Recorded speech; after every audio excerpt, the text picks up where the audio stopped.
Let's go back inside that courtroom now together. The state has called their next witness. This is Sergeant Christopher Corbitt with the Tallahassee Police. We understand he'll be talking about cell phone records.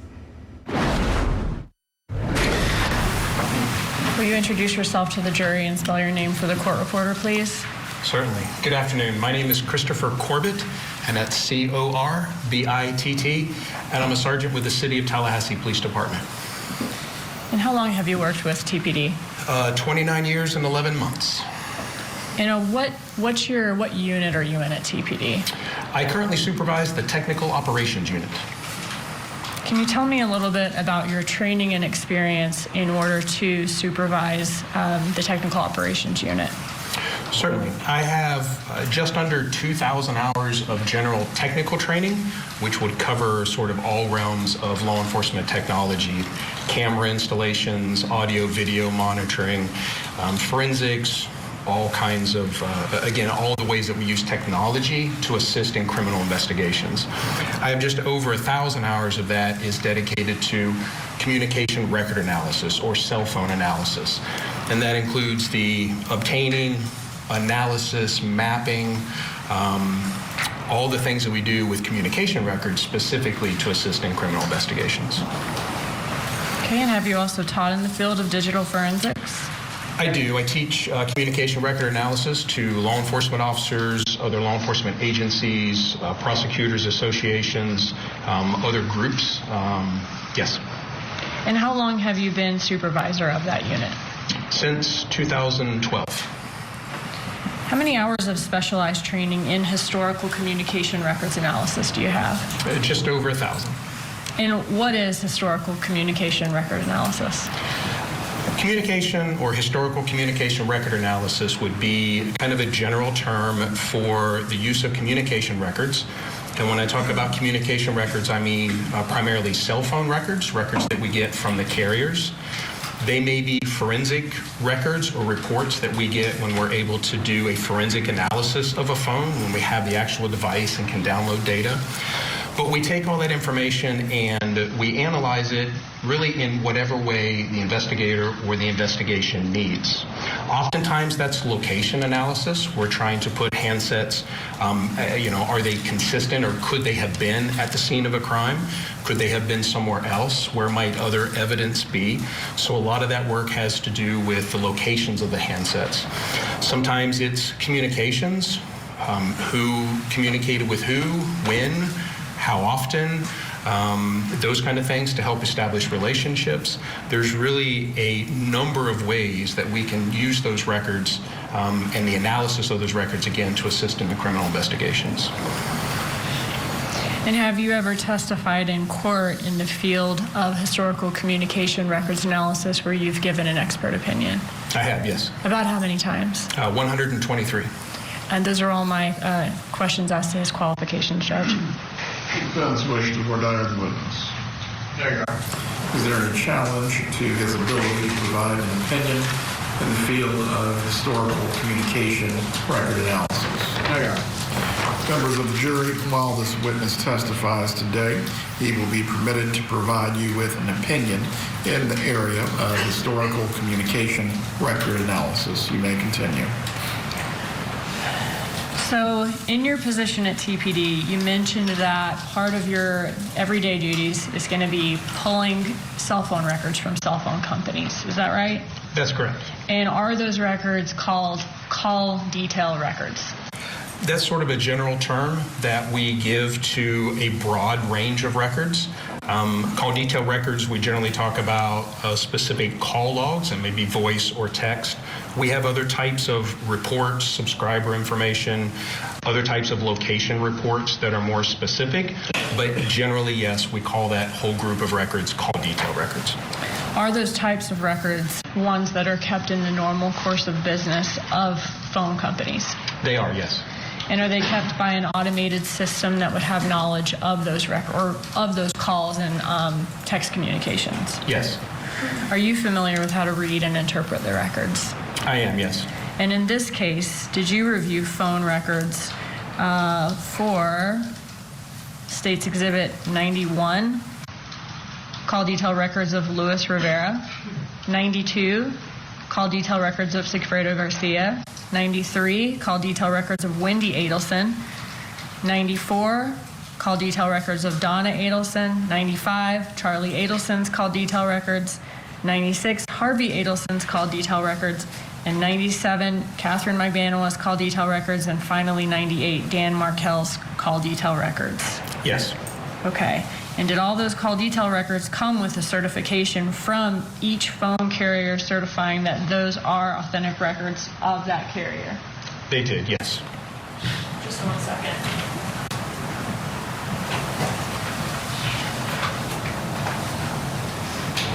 I'm going to show you states 55. Starting with Dan Markel's phone, we're going to have to stay tuned to see what all he learned from his phone. We're going to take a break. When we come back, we'll get you back inside the courtroom. Stay tuned.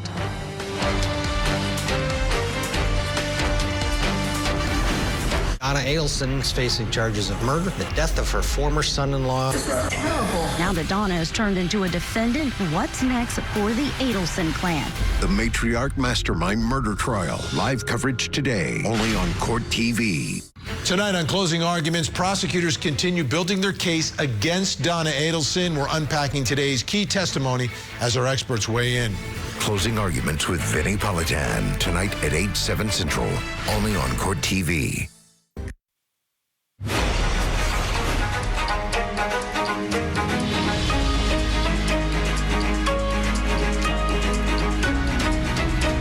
Welcome back to Court TV. It is day 3 of testimony in the Matriarch Mastermind murder trial of Donna Adelson. Prosecutors say that she conspired with her son Charlie to hire Hitman to kill her former son-in-law Dan Markel. Charlie is currently serving a life sentence for his role in that murder. Let's go back inside the courtroom. We are hearing from a Tallahassee police investigator, and he is testifying about cell phone data of the victim's phone and then the Hitman. I'm going to show you states 55, which is already in evidence. I got to turn you off and turn you back on here. Actually, I'll just show it to you so you can remain done. Look at states 55. This is our chart. Yes. Okay, here. You see some phone numbers below each person's face and name. Yes. Okay. Have you been able to review a chart like that before? Yes. Okay. Looking at those numbers, are those the numbers for each person that correspond with the call detail records that you reviewed for each person and you're going to be testifying about in your testimony? Yes, they are. Okay, thank you.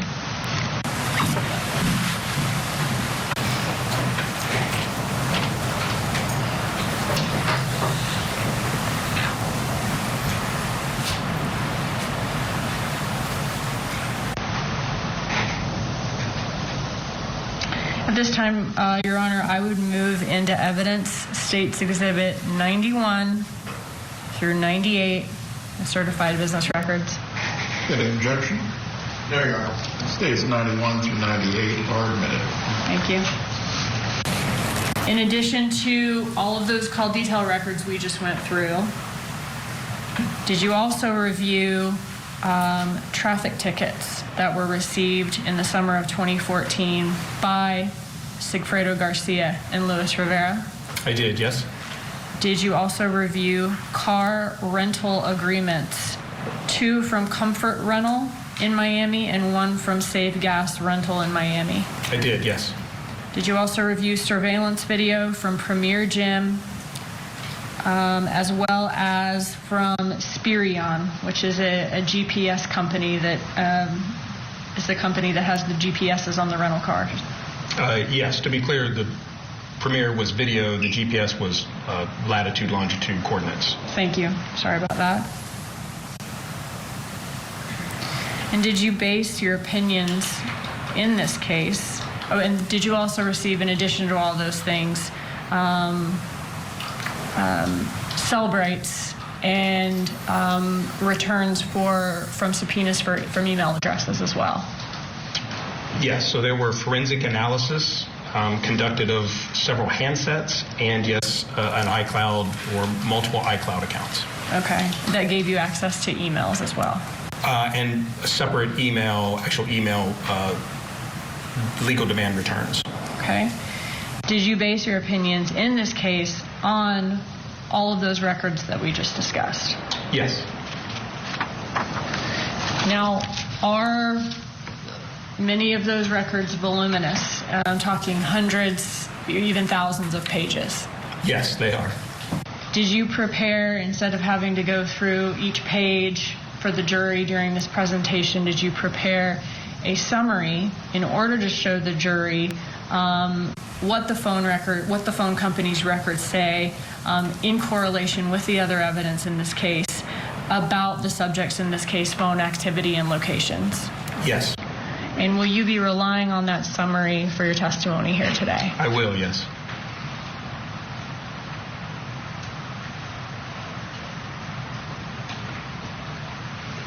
I want to quickly, also in the summary, are there excerpts from Cellbrights?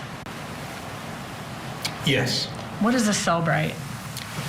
Well, a Cellbright has come to mean many things. When we do forensic examinations of computers or phones, we use a variety of different forensic tools. One of the more common ones that we use is a product from Cellbright, and often the most common report format. So once we do that forensic analysis, then it generates a report for us that allows us to visualize all of that information, location information, text message content, emails. And so that report is generally called a Cellbright report. Okay. And Judge, at this time, I would move State's Exhibit 73, which is going to be, or which is the summary of all of these records that Sergeant Corbitt has put together and he'll be testifying to today, a summary that will go into evidence with the jury, subject to the court's ruling. Very well. Any objection? Subject to the court's ruling. 73 is admitted. You may continue. Okay.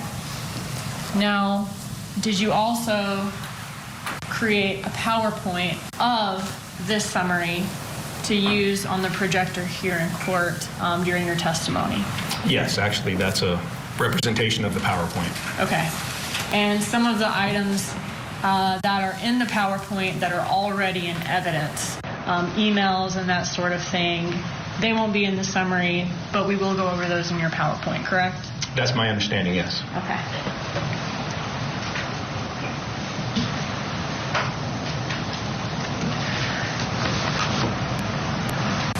All right.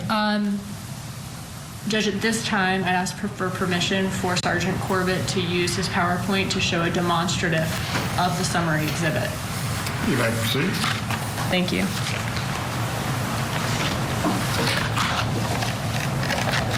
You'll need to unmute. Oh, I'm sorry. So waiting for you. Okay.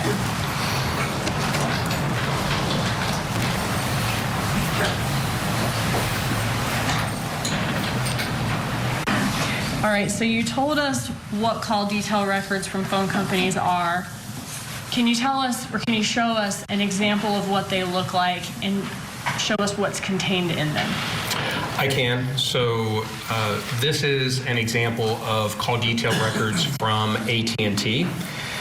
And again, when we talk about call detail records, we're talking about this chronological listing of events. And those events may be voice calls, text messages, data sessions. And that varies a little bit by carrier as to what exactly they retain and provide for us in the call detail records return.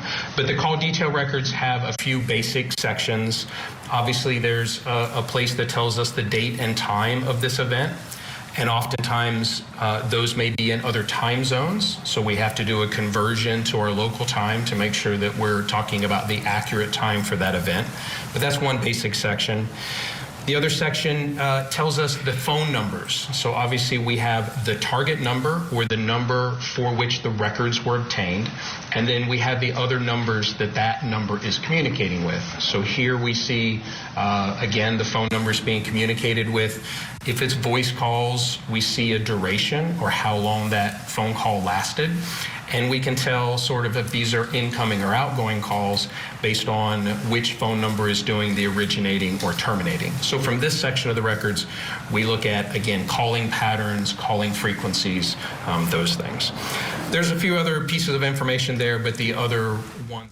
All right, still with us, trial attorney Madeline Somerville. And I know, Madeline, that you are involved with jury selection, offering your expertise in reading the jurors, determining who to pick. Number one, what type of jurors do you think would be the best for the state or the defense in a case like this?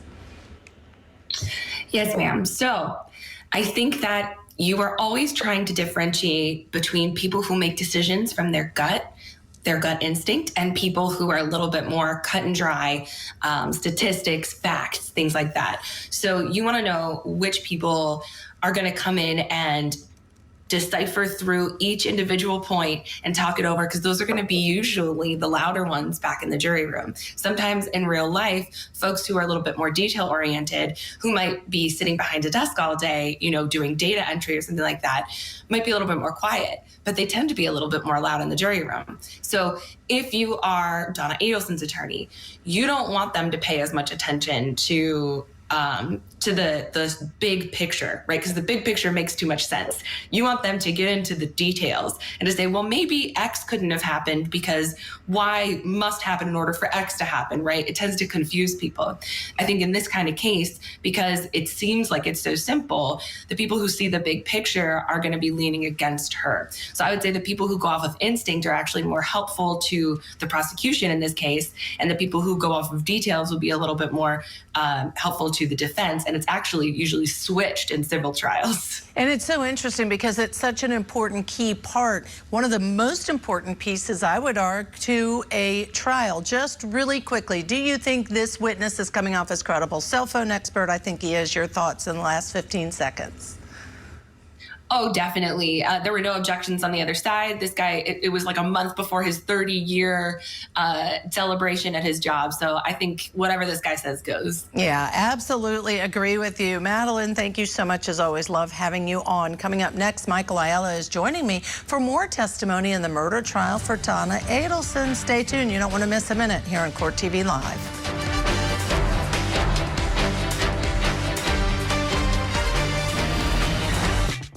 Were you involved in the death of Dan Markel? Yes, ma'am. Did we have it right? Were you the middleman between the shooter and Charlie Adelson? Yes, ma'am. Who solicited you to become involved in this? Charlie. Who was he to you at that time? We were dating at that time.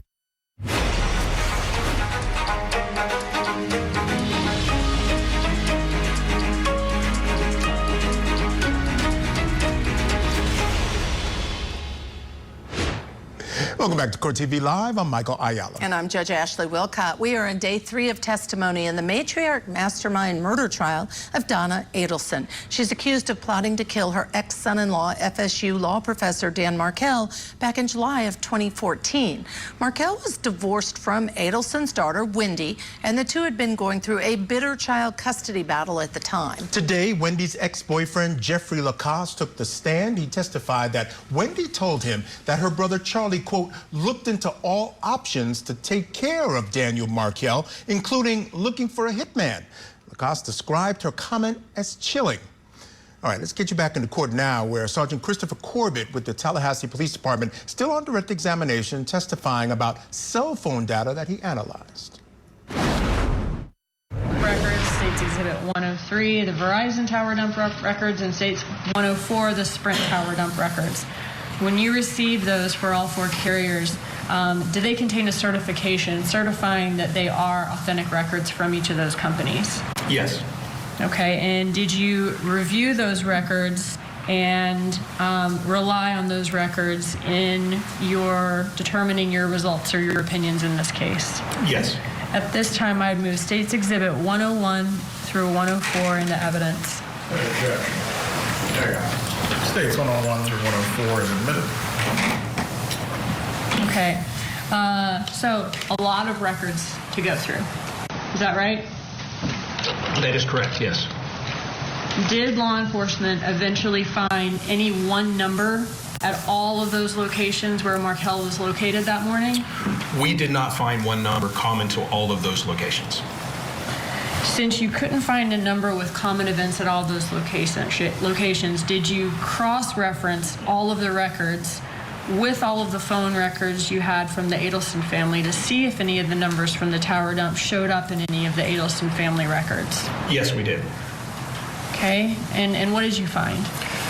So, as I mentioned, we did not receive, or we did not find one number that was common to all of those locations. That does not necessarily mean that the other handsets were not there, but we go back to if there's no events, then there's no records and there's nothing for us to compare to. But what we did have from the tower dump were a number of reports with cell phone numbers of cell phones or handsets that were present at those specific locations and times for us to look at or compare. What we also had was a number of CDRs or communication records from various subjects in the investigation. We use analytical software to kind of help us out with this, to crunch large numbers, but we were able to actually compare all of the handsets that were here in Tallahassee around those specific locations and times with all of the records, the phones and the phones that they were communicating with for all of our subjects in the investigation. And what we did find is, and this is slide 19, we did find a common number, this 7.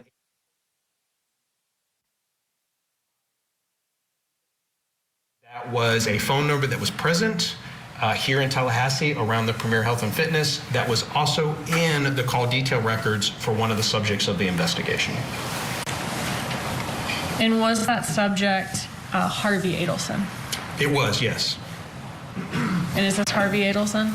It is, yes. Okay, and this is an example of his call detail records? That is correct. Okay, so Harvey Adelson is the husband of Donna Adelson, father of Charlie Adelson and Wendy Adelson? Correct. All right, can you give us more information about this call that you found? So what we see, and this is just an excerpt, I'm on slide 20, from Mr. Adelson's, Harvey Adelson's call detail records for July 1st of 2014, and we see that 786 number we just spoke about.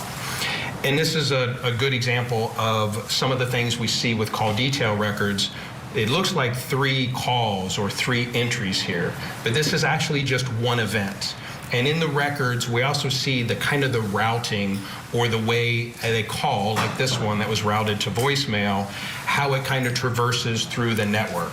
But these are 3 lines, or it looks like 3 events, but this is just one incoming phone call from that 786 number. And again, that was on July 1st of 2014 at 5:20 p.m.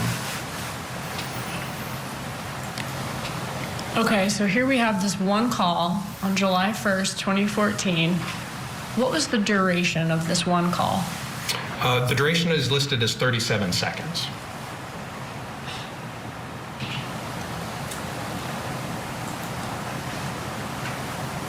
And 37 seconds as in, does that include the amount of time that it's taking a phone to ring?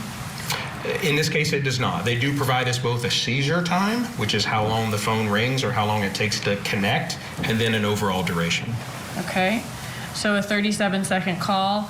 Do we know whether this call was routed to voicemail? This call indicates that it was routed to voicemail. Okay, so the 37 seconds, would that include an amount of time for a voicemail to play and an amount of time for a message to be left, if a message was left? It could, yes. Was there any other communication in all of the phone records that you have between the 786 number you found and Harvey Adelson's phone? No. Who did the 786 number belong to? So the 786 number belonged to Sigfredo Garcia. Okay. Just a second.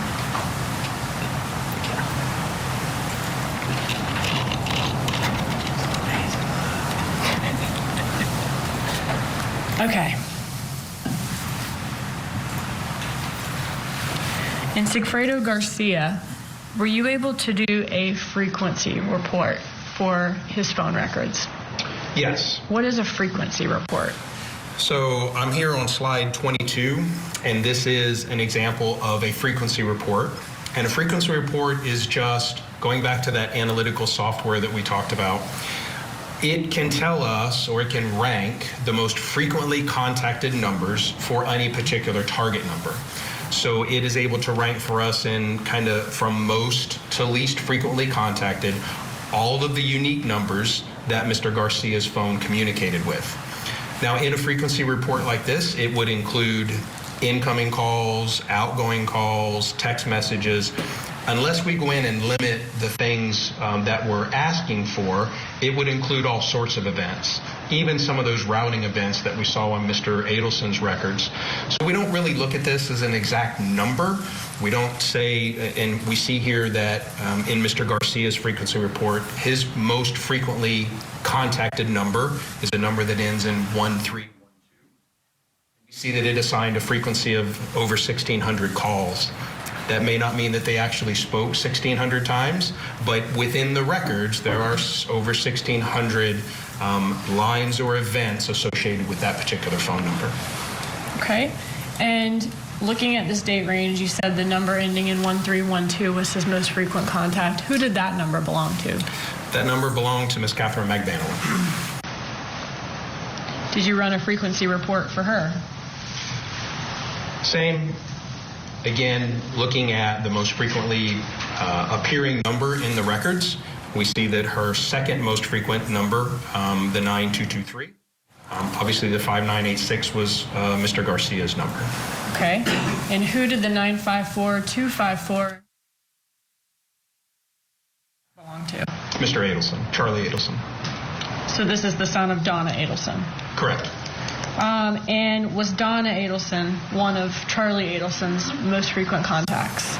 Yes. Again, using the frequency report just to get an idea of relationships and maybe degrees of relationships, we do see that Miss Donna Adelson's number that ends in 0997 is, at that point, his fifth most frequent communicated number.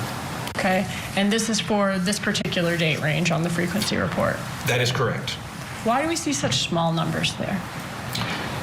I'm sorry? We see very small numbers. Does that mean he just talks to a lot of different numbers? Maybe more numbers than we saw Catherine McBanwell might normally speak to on a daily basis? Do you mean small numbers on the frequency column? Frequency, yes, sir. So the frequency percentage column we see here is obviously the percentage of calls for that particular number versus all the numbers that this particular phone number communicates with. So if you only communicate with very few numbers, then your percentage for each of those numbers is going to be relatively large. Charlie Adelson communicated with a number of unique phone numbers, so the overall percentage is a little lower. Because again, he had a lot more unique numbers that he communicated with. Did you do a frequency, or I'm sorry, so who does the 954 Adelson, did you do a frequency report for her? Correct. And we see here, this is slide 28. We see that the 9223 of Mr. Charlie Adelson for this date range is her most frequently contacted number. Did any other number appear in the tower dump records you received from the phone carriers who was a frequent contact of Sigfredo Garcia? All right, folks, we do need to take a break, but first we're in verdict watch in the speeding trooper homicide trial of A.J. Scott. The jury has been deliberating now for just over 3 hours. And earlier they did have a question for the judge, asking to see body cam video and the dash cam video of the crash, which they were allowed to see. Our producer in the field said that while that video was playing, the victims' families became very emotional. The former Georgia trooper, who is now the mayor of Buchanan, faces decades in prisons if convicted for causing a fatal crash back in September of 2015. Investigators say Scott was going 90 miles per hour without his lights or siren on when the collision happened. It was all caught on his dash cam video.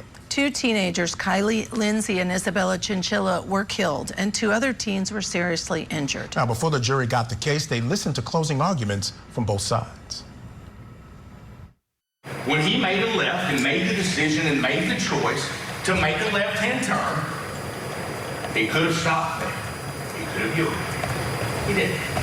When his front wheels got into what we'll call the number 1 lane, the left-hand lane, could have stopped there. He didn't. When his back wheels got in the first lane, he could have stopped. He didn't. When his front wheels got into the second lane, he could have stopped. He didn't. As a matter of fact, he never stopped. Never stopped. So what does that tell us logically? He never looked. So what does he say at the scene? I went right, but I should have went damn left. 100%? That's absolutely true. But he goes right anyway. That's his natural reaction, and that's fine. Greater the speed, fewer the choices. Of course, we'll continue to monitor those deliberations and bring you any updates on jury questions, and of course, we'll have that verdict as soon as it comes down. All right now we do need to take a break. When we come back, the witness is testifying, still under direct examination about those cell phone records. Stay with us. We'll hear more about what Dan Markel's told us. Stay tuned. Matriarch of the Adelson family gets arrested. Terrible. Donna Adelson is facing charges of murder, the death of her former son-in-law, Dan Markel. Prosecutors say a bitter child custody battle was the motive for the murder-for-hire plot. Now that Donna has turned into a defendant, what's next for the Adelson clan? Now that the ship is really sinking fast, blood doesn't matter that much. The Matriarch Mastermind murder trial. Live coverage today, only on Court TV.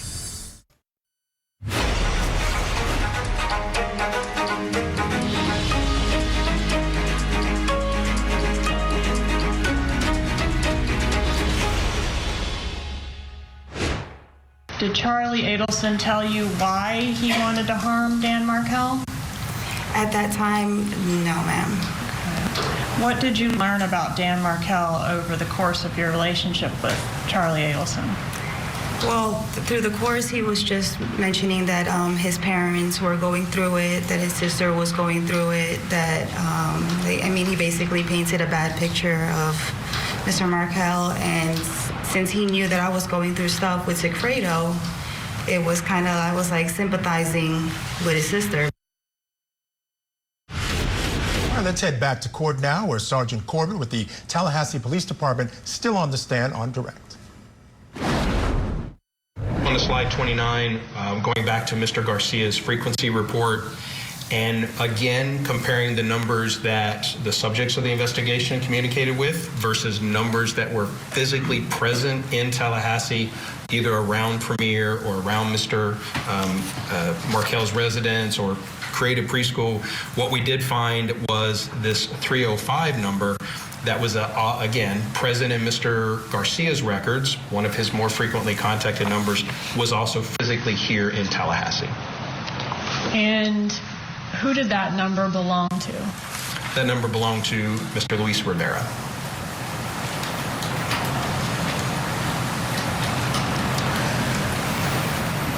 Can we see your next slide of the organizational chart, please?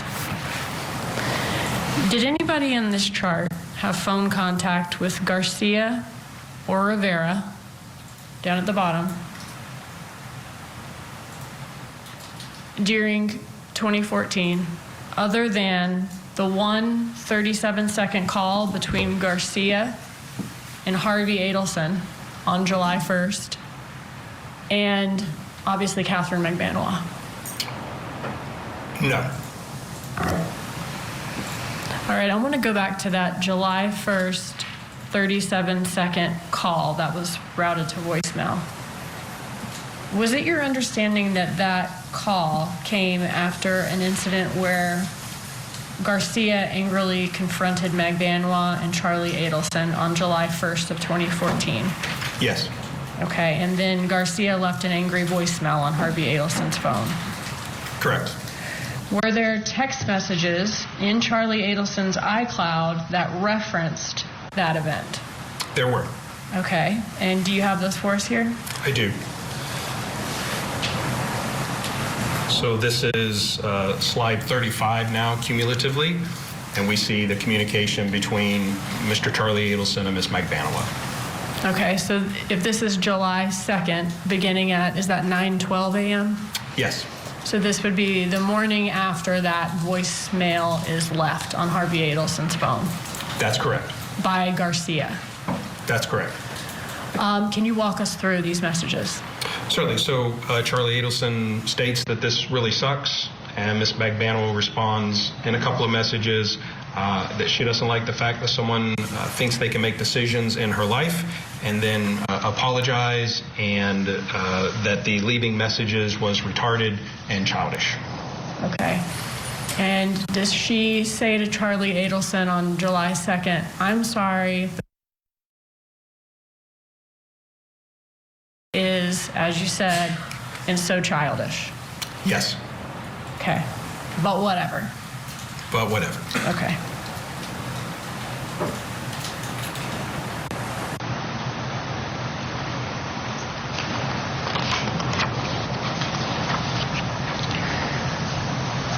All right. Can we go back to our chart? I want to ask you a little bit about the communication and emails between these parties. Did law enforcement look at the communication and emails between these parties to see if anyone seemed to have a motive to kill Dan Markel? They did, yes. Okay. I want to go through just a couple of these. I think we may have 5 or 6 in here, and I want to start chronologically, if we could, from the beginning of 2013, moving up to the murder, as far as the written communication moving up to the murder, and then I'll ask you more about the locations of the parties for the trips to Tallahassee after that. Okay. Okay, so if I could first turn your attention to March 6th of 2013. Is this an email from Donna Adelson? And then the email associated with her is donnaharvey@gmail.com? That's correct. Okay. And when we're looking at some of these emails, does sometimes the name that it appears that the email is from, is sometimes that name different, even though it's from the same email address, donnaharvey@gmail.com? Yes. How does that happen? It can happen in a few different ways. That display name is what we call it, is a kind of a separate piece of information that is attached to your email address. And in this case, the email is Gmail. It provides the email service.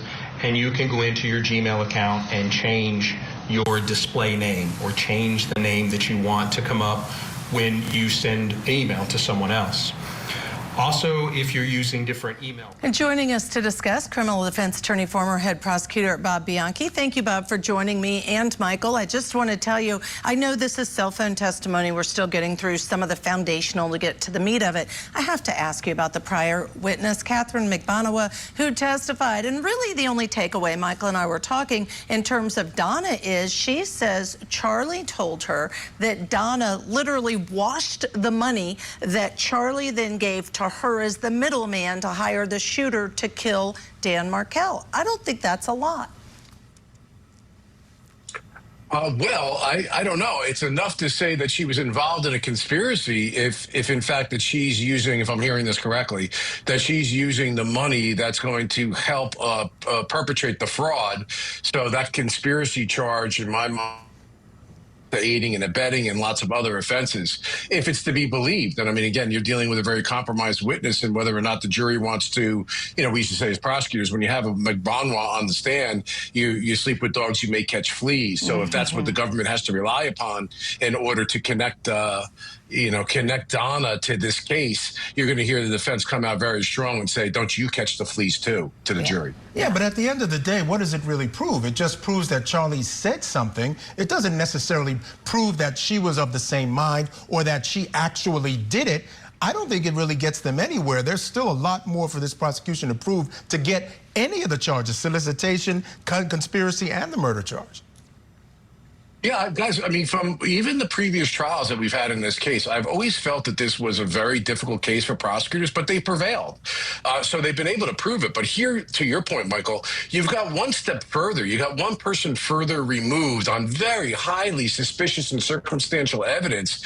And the question in this particular case is, will they be able to pull a rabbit out of a hat again and convince the jury that this circumstantial evidence goes from what we're talking about here to this massive leap that she was actually involved in a conspiracy, when you could say all the other evidence points to the idea that all she's trying to do is relocate her daughter and the grandkids to Florida, not to actually perpetrate a murder. You don't see anything that's directly connecting that. So I agree with you. Yeah, the money's passing through her hands, but Charlie could have been telling her a lot of different things. Like, this is my girlfriend, I want to take care of her, leave me alone. Right, you know what I mean? right, So you right. can't say she actually knew. Right. No, You know? I agree with you, but we'll see what else they have to present. Absolutely. We'll step aside here for that break. Up next, testimony continues in the Matriarch Mastermind murder trial of Donna Adelson. And day 2 of testimony is underway in the Cardi B assault civil trial. Today, the rapper is expected to testify in just moments. Court TV legal correspondent Kelly Craft will join us with an update. Stay here on Court TV Live.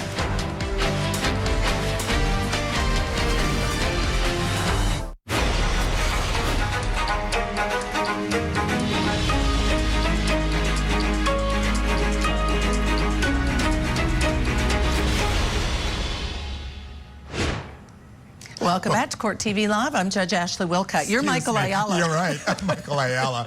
Now, before we get you back to court, here are a few of the cases that Court TV is tracking. In California, rapper Lil Nas X pleaded not guilty to all 4 felony charges against him. Now, those include 3 counts of battery with injury on a police officer and 1 count of resisting an executive officer after police say he charged at them. This happened when officers confronted him for walking naked down a Los Angeles street just last week. If he is convicted, he could face up to 10 years in prison. In Massachusetts, former trooper Michael Proctor is fighting to get his job back.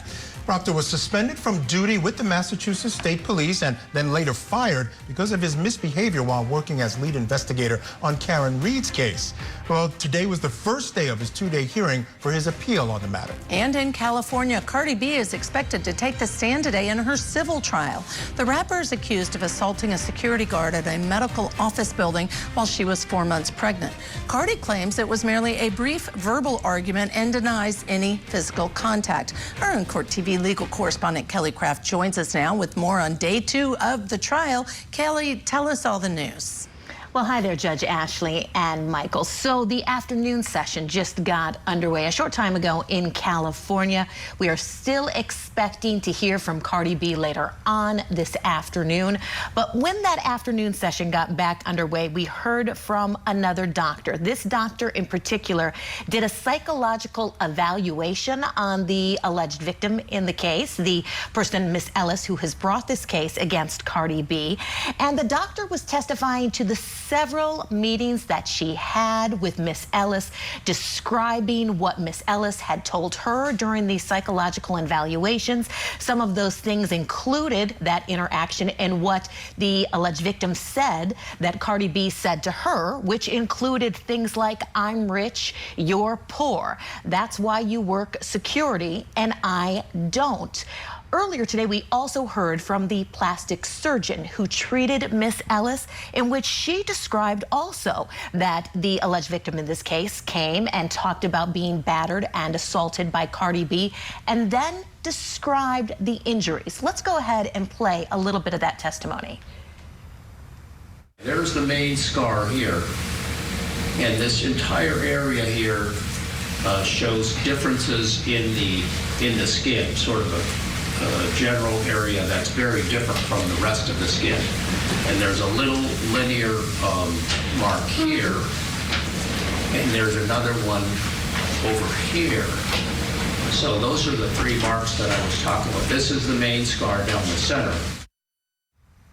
And also earlier today, we heard from Miss Ellis's mother, who described her daughter's demeanor after the incident, saying that her daughter became depressed and had a lot of anxiety and just was not the same. But again, In a little bit, we still are expected to hear from Cardi B herself. Michael, Judge Ashley, we'll send it back to you. All right, Kelly, thank you so much for that report. Looking forward to hearing Cardi B on the stand. We'll bring that to you later tonight. We do want to head back to Florida now for more testimony in the Matriarch Mastermind murder trial of Donna Adelson. She faces life in prison if convicted of first-degree murder in the death of her daughter's ex-husband, Dan Markel. Adelson's son Charlie and his ex-girlfriend Catherine McBonawa, along with the trigger man, are all serving life sentences for their roles. McBonawa took the stand today and testified that she was the middleman in the murder plot and that she did it because she needed money. All right, get back in court now, where Sergeant Christopher Corbitt still on the stand. He's basically testifying about cell phone records. Your Gmail, maybe through your iPhone native mail application, you can also set a different name in there. So either changing it within Gmail or changing it within the email client that you're using, especially if you're using multiple different devices, it's possible to have different display names for that same email address. Throughout the emails that we see in the records from donnaharvey@gmail.com, is the display name sometimes Donna Adelson, as we see here? It is, yes. Is it sometimes Donna Sue? Yes. Is it sometimes Donna and Harvey? Yes. And is it sometimes Harvey Adelson?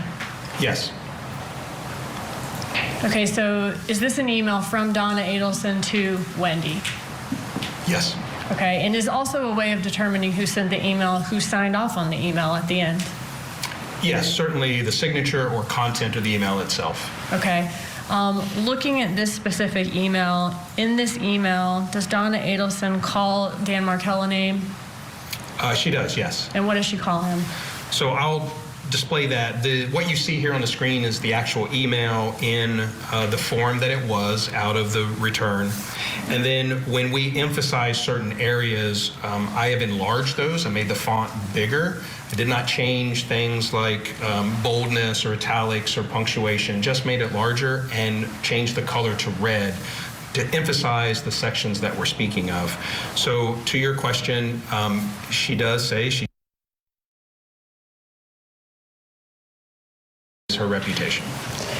And then in this email, looking down 2 paragraphs below, does it say Gary told Dad yesterday? It does, yes. So in this communication, Dad is referred to in the third person. Correct. Okay. And just as you were saying before, can that give context about who sent the email so that it seems like Mom is sending the email as opposed to Dad from that shared email account? Correct. All right. And is this email signed off on? It is not. Okay. Looking 2 months ahead to May 21st of 2013, is this an email from Donna Adelson to Wendy Adelson? Yes. Okay, and in this email, does she say, wow, exclamation point? Yes.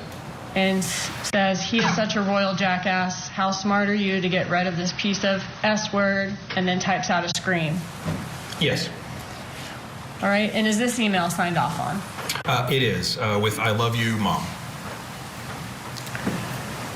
Were there also emails that showed Donna Adelson's strong interest in Wendy and her sons being able to relocate to Miami? Yes. Looking at another May 2013 email next, is this an email from Donna Adelson up top to Wendy? Yes. And in this email, what did Donna Adelson tell Wendy Adelson is the most important part of her divorce? So this is slide 42 that we're on now, and we see that the most important part of your divorce is relocation. I sincerely hope your attorney understands that that is your non-negotiable. In the next slide, does Donna Adelson give Wendy Adelson some ideas of what she should tell the judge about how this is negatively affecting the lives of Donna, Harvey, and Charlie? Yes, she does.